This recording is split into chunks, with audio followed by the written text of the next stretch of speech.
But you know, if you talk all the time, you'll never hear what anybody else has to say. And therefore all you'll have to talk about is your own conversation.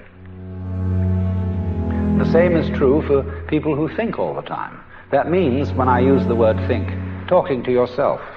Subvocal conversation, the constant chit-chat of symbols and images and talk and words inside your skull. Now, if you do that all the time, you'll find that you've nothing to think about except thinking. And just as you have to stop talking to hear what others have to say, you have to stop thinking to find out what life is about.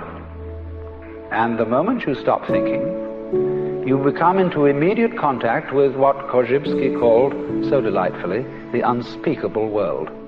The most ordinary sights and sounds and smells, the texture of shadows on the floor in front of you. All these things, without being named and saying, that's a shadow, that's red, that's brown, that's somebody's foot. When you don't name things any longer, you start seeing them. Because, say, when a person says, I see a leaf, immediately one thinks of a spearhead-shaped thing outlined in black and filled in with flat green. No leaf looks like that. No leaves are not green. That's why Lao Tzu said, the 5 colors make a man blind, the 5 tones make a man deaf. Because if you can only see 5 colors, you're blind. And if you can only hear 5 tones in music, you're deaf. You see, if you force sound into 5 tones, you force color into 5 colors, you're blind and deaf. The world of color is infinite, as is the world of sound. And it is only through stopping, fixing conceptions on the world of color and sound that you really begin to hear it and see it. So,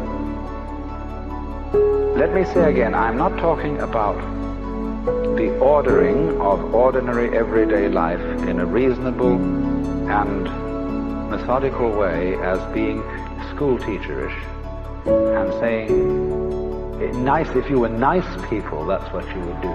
For heaven's sake, don't be nice people.